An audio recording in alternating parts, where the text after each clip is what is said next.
क्या एक सुपरमार्केट की सक्सेस सिर्फ इन्वेस्टमेंट से डिसाइड होती है? अगर दो लोग सेम सिटी में सेम बजट के साथ और ऑलमोस्ट सेम साइज का सुपरमार्केट ओपन करें तो क्या दोनों इक्वली सक्सेसफुल होंगे? इंटरेस्टिंग बात यह है कि कई बार इस सवाल का जवाब नो होता है और मैंने पर्सनली ऐसे केसेस देखे हैं जहां एक स्टोर ग्रेजुअली ग्रो करता गया जबकि दूसरा कुछ ही महीनों में स्ट्रगल करने लग गया। और डिफरेंस लोकेशन का नहीं था, डिफरेंस प्रोडक्ट का भी नहीं था, डिफरेंस था ऑनर के माइंडसेट और अप्रोच का। और आज का टॉपिक शायद इस कोर्स के सबसे इंपॉर्टेंट टॉपिक में से एक है, क्योंकि सुपरमार्केट बिजनेस एक अच्छा बिजनेस जरूर है लेकिन ऑनेस्टली ये हर किसी के लिए नहीं है। आजकल बहुत सारे लोग सुपरमार्केट बिजनेस को देख करके अट्रैक्ट हो रहे हैं। किसी को डिमांड दिखती है, किसी को प्रॉफिट दिखता है और किसी को लगता है कि बस स्टोर ओपन करते ही बिजनेस स्मूथली चलना शुरू हो जाएगा। लेकिन रियलिटी थोड़ी डिफरेंट होती है। सबसे पहले बात करते हैं उन लोगों की जो सुपरमार्केट को क्विक मनी बिजनेस समझते हैं। अगर आप एक्सपेक्ट कर रहे हो कि स्टोर ओपन होते ही कस्टमर की लाइन लग जाएगी, कुछ ही महीनों में इन्वेस्टमेंट रिकवर हो जाएगा, तो आपको अपनी एक्सपेक्टेशन को रीसेट करना होगा। क्योंकि सुपरमार्केट एक बिल्डअप बिजनेस है। सबसे पहले कस्टमर्स आपको नोटिस करते हैं, फिर ट्रस्ट बिल्ड होता है, उसके बाद रिपीट कस्टमर आते हैं और फिर जाकर के एक स्टेबल ग्रोथ क्रिएट होती है। और यही रीजन है कि पेशेंस सुपरमार्केट बिजनेस का एक बहुत इंपॉर्टेंट पार्ट है। अब दूसरी कैटेगरी आती है उन लोगों की जो सोचते हैं कि स्टाफ रख लेंगे और बिजनेस ऑटोमेटिकली चलने लगेगा। सुनने में ये अप्रोच काफी सिंपल लगती है लेकिन ग्राउंड रियलिटी में, स्पेशली इनिशियल फेज में, ऑनर इन्वॉल्वमेंट बहुत इंपॉर्टेंट होता है। आपको कस्टमर बिहेवियर समझना पड़ता है, प्रोडक्ट्स को समझना पड़ता है, स्टोर ऑपरेशन को क्लोजली ऑब्जर्व करना पड़ता है।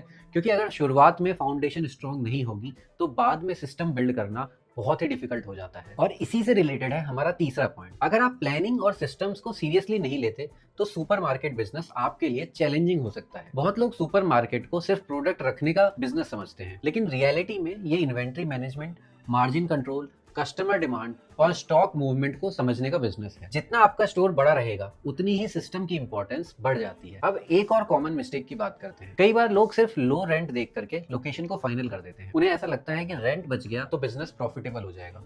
लेकिन सुपरमार्केट बिजनेस में लोकेशन सिर्फ एक फैक्टर नहीं होता बल्कि सक्सेस का एक मेजर ड्राइवर होता है। अगर फुटफॉल सही नहीं है तो टारगेट कस्टमर्स उस एरिया में है ही नहीं। यह हो सकता है कि एक्सेसिबिलिटी वीक हो तो एक अच्छा सेटअप भी आपका बिजनेस स्ट्रगल करा सकता है। और इसीलिए एक्सपीरियंस सुपरमार्केट ओनर लोकेशन को एक्सपेंस नहीं, इन्वेस्टमेंट की तरह देखते हैं। और यहाँ एक इंटरेस्टिंग ऑब्जर्वेशन है। बहुत सारे लोग सुपरमार्केट बिजनेस किसी स्ट्रेटेजी के बेस पे नहीं बल्कि इमोशन के बेस पर स्टार्ट कर देते हैं। किसी फ्रेंड ने सजेस्ट कर दिया, किसी रिलेटिव का बिजनेस चल रहा है या मार्केट में ट्रेंड चल रहा है और फिर बिना प्रॉपर प्लानिंग के डिसीजन ले लिया जाता है। लेकिन सुपरमार्केट बिजनेस ट्रेंड से नहीं चलता, ये नंबर, प्लानिंग और एग्जीक्यूशन से चलता है। और इसी से कनेक्टेड है फाइनेंशियल प्लानिंग। कई बार लोग अपना पूरा बजट इंटीरियर और सेटअप में स्पेंड कर देते हैं। स्टोर देखने में अट्रैक्टिव लगने लगता है लेकिन जब इन्वेंट्री खरीदने की बारी आती है या फिर वर्किंग कैपिटल की जरूरत होती है तब चैलेंजेस स्टार्ट हो जाते हैं। रियलिटी ये है कि सुपरमार्केट सिर्फ सेटअप का बिजनेस नहीं है, उसे रन करने के लिए आपको कैपिटल भी चाहिए होता है। और इसीलिए फाइनेंशियल प्लानिंग शुरुआत से ही क्लियर होनी चाहिए। तो फाइनल कंक्लूजन क्या निकलता है? सुपरमार्केट बिजनेस उन लोगों के लिए बेस्ट है जो पेशेंस रखते हैं,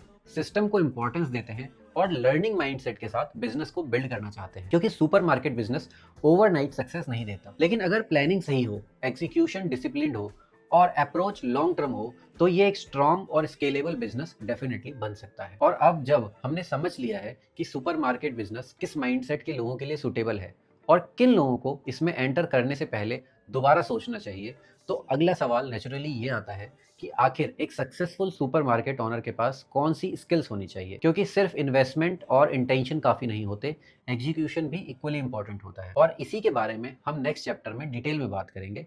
let's move to the next module.